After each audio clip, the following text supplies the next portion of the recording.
di channel YouTube Event Hunter Indonesia dalam acara Bedah Jurusan bersama saya Fania Haya, dan saat ini tim EHI ada di kota Semarang.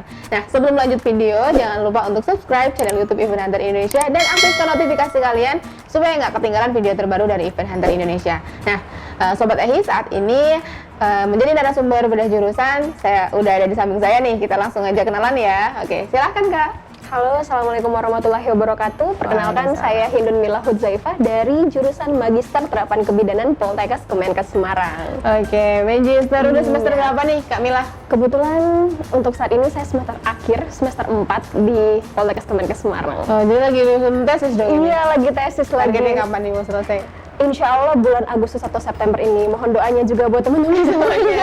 Semoga dimudahkan nih. Iya, mudah-mudahan. Oke, Kak Mila, Magister Kebidanan. Jadi sebelumnya juga dari kebidanan kan pastinya. Iya, bener banget. Kenapa nih ambil kebidanan Kak Mila? Kenapa ambil kebidanan? Kenapa ambil kebidanan sih sebenarnya alasan utamanya karena memang udah minatnya di sana dan emang pengen niatannya kuliah di kesehatan sebenarnya. Karena mungkin cerita sedikit, kalau misalnya di basic keluarga itu udah ada lingkungan kesehatannya dari papa dan juga salah satu kakak laki-laki saya itu juga seorang tenaga kesehatan.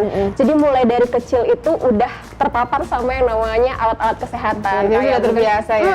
Kayak stetoskop gitu ya, alat suntik, semuanya itu pas kecil udah aduh kok kayaknya ngelihat alat-alat itu senang gitu. Jadi pas gedenya terpacu untuk masuk kesehatan. Sebenarnya itu. Tapi sudah ada yang ambil kebidanan juga, salah satu anggota keluarga di kebidanan gitu. Kebetulan aku di keluarga hanya satu-satunya perempuan. Jadi aku yang ibaratnya pencetus di keluarga yang ambil kebidanan. Oke, kalau di kebidanan terutama di magister nih, perkuliahannya seperti apa sih Kak?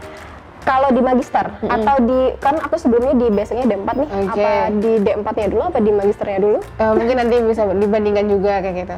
Kalau untuk sekarang, untuk di magisternya sendiri, itu perkuliahannya memang jauh beda ya sama D4 kebidanan, karena di magister itu kita lebih terpacu untuk bisa menjadi sosok yang bisa ada 4 peran nantinya. Magister itu yang diharapkan, tamatan dan magister itu diharapkan bisa menjadi 4 peran, yaitu yang pertama ada researcher, ada konselor, jadi inovator, dan juga jadi manajer. Jadi 4 peran itu yang nantinya diharapkan tamat setelah magister ini, begitu. Jadi dan pendalaman analisanya lebih ditekankan kalau di magister. Terus kalau Kak Mila sendiri ini lebih cenderung kemana nih, konselor kah atau ke analisator gitu? Sebenarnya untuk magister itu memang 4 peran itu tidak bisa dipisahkan. Jadi memang magister itu diharapkan nantinya tenaga kesehatan yang bisa di dalam bidang pendidikan, bidang pelayanan, bidang riset, dan juga bidang manajerial ataupun konseling seperti itu. Jadi memang lengkap satu paket gitu harapannya nanti setelah tamat dari magister.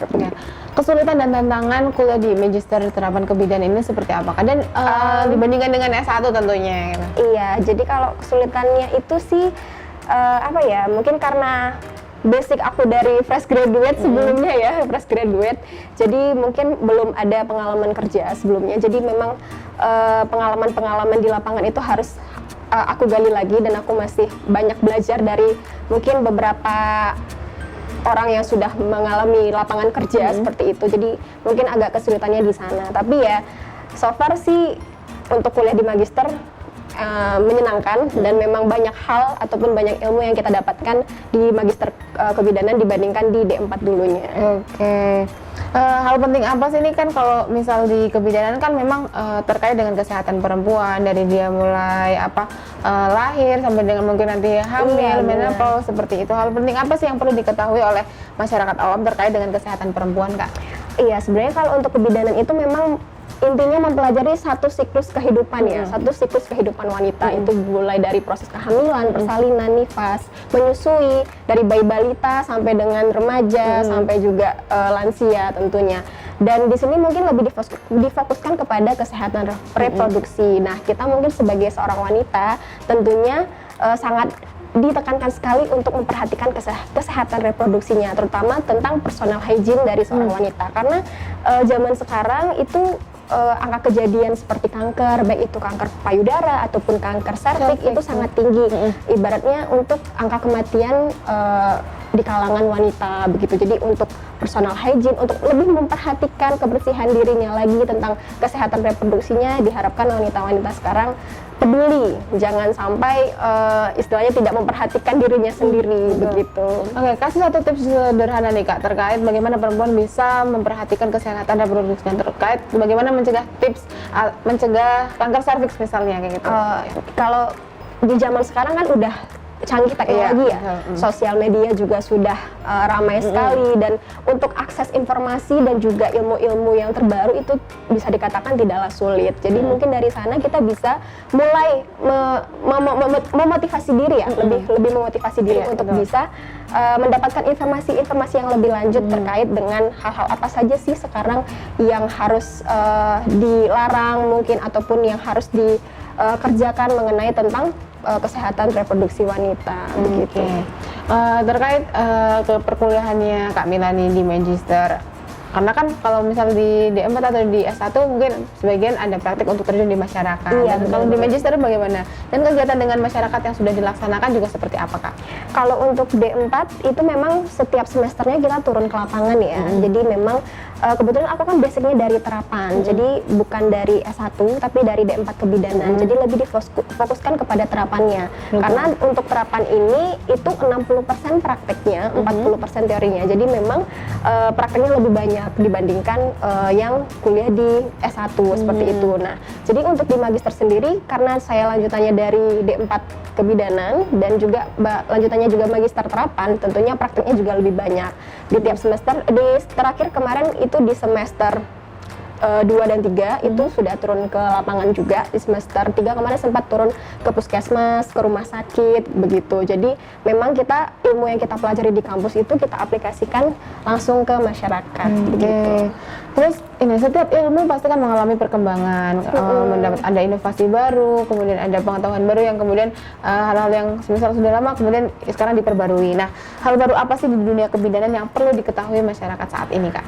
Sebenarnya kalau untuk ilmu kebidanan sudah banyak sekali ya evidence base atau pembaharuannya. Ya, cuman di sini untuk kebidanan memang lagi digencarkannya kebidanan di bidang kebidanan holistik. Jadi memang kebidanan holistik itu yang merupakan terfokus pada aspek-aspek baik itu biologi, sosial, psikologi dan juga spiritualnya. Jadi antara keseimbangan body, mind, and soul-nya begitu. Jadi dan kebidanan pun sekarang sudah banyak seperti terapi-terapi komplementer. Kita kembali kepada terapi tradisional begitu, seperti ada juga pembaruan seperti hypnobirthing, aromaterapi, seperti itu, massage, yoga, prenatal dan semuanya itu adalah perkembangan dari ilmu kebidanan. Jadi kita kembali ibaratnya seperti persalinan itu ke gentle birth, ibaratnya persalinan alami seperti itu, kurang lebih seperti itu kalau di ilmu kebidanan sih.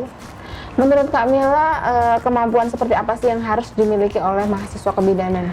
Kemampuan, kalau untuk kemampuan sih sebenarnya kita yang namanya belajar ya, namanya belajar sesuatu yang baru pastinya awalnya mungkin agak terasa kagok, tapi seiring berjalannya waktu atau proses pembelajaran pasti bisa dilaksanakan. Yang jelas kalau untuk di kebidanan yang penting fokus, serius dan juga mental sih kalau menurut aku, karena di kebidanan kita tidak hanya mempelajari teori, tapi kita harus praktek menghadapi masyarakat, bagaimana kita melayani masyarakat. Kita juga mungkin secara pribadi kita belum pernah mengalami, contoh nih masa hamil begitu ya, masa persalinan kita belum pernah mengalaminya, tapi kita udah bisa memberikan pelayanan kepada ibu hamil, ibu bersalin, ibu nifas dan segala macam. Mungkin dari segi mental kita harus kuat dan juga tentunya kita dibalik mempelajari teori-teorinya kita bisa mengaplikasikannya dengan baik. Sebenarnya kalau selesai dari D4 atau S1 kebidanan itu bisa kemudian praktek menjadi bidan nggak sih? Atau langsung harus ambil S2 dulu kayak gitu? Oh, sebenarnya untuk perjalanan untuk menjadi seorang bidan itu lumayan ya, lumayan panjang.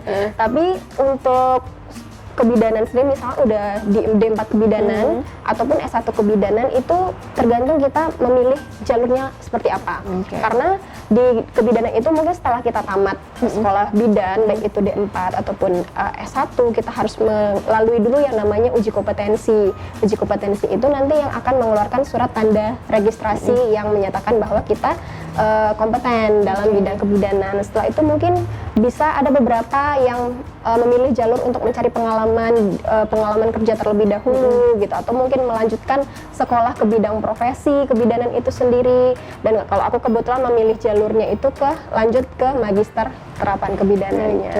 Jadi memang prosesnya nggak kayak nggak langsung buka praktek, langsung bisa buka praktek kayak gitu. Oke. Nih, karena ini masuk pada waktu-waktu di mana banyak perguruan tinggi membuka pendaftaran untuk calon mahasiswa baru nih Kak. Iya, benar banget. Kira-kira tips dan saran seperti apa yang bisa Kak Mila berikan kepada Sobat Ehi yang akan masuk kuliah nih tahun ini dan yang akan ambil kuliah bentar lagi ya? Iya. Kayak kerasa udah berasa tua banget loh. Oke Kak. Iya, jadi mungkin buat teman-teman di luar sana yang pengen mungkin milih jurusan, masih bingung jurusannya, kalau untuk khusus kebidanan sendiri mungkin coba bisa searching dulu informasi tentang apa sih jurusan kebidanan itu, mempelajari tentang apa saja. Mungkin udah dapat gambaran tadi dari beberapa penjelasan kita sebelumnya, tapi mungkin bisa didalami lagi kebidanan itu seperti apa. Dan yang penting niatkan terlebih dahulu, karena sesuatu yang telah dimulai itu baiknya itu diselesaikan, jangan sampai nanti udah masuk ternyata merasakan tidak enak malah berpindah ke tempat lain, jangan sampai seperti itu. Jadi setelah niatkan, fokuskan, insya Allah nanti selesai dengan baik juga. Thank you Kak Mila. Iya, sama-sama. Nah Sobat Ehi, itu tadi informasi dan tips dari Kak Mila dari sekarang yang kuliah di Magister Terapan Kebidanan Poltekkes Kemenkes Semarang. Nah, kalau video ini membantu teman-teman, jangan lupa untuk like, comment, dan subscribe channel YouTube Event Hunter Indonesia. Dan sekian untuk bedah jurusan kali ini. Saya Fania Hayah dan saya Hindun Mila Huzaifah. Pamit undur diri and bye-bye. Dadah.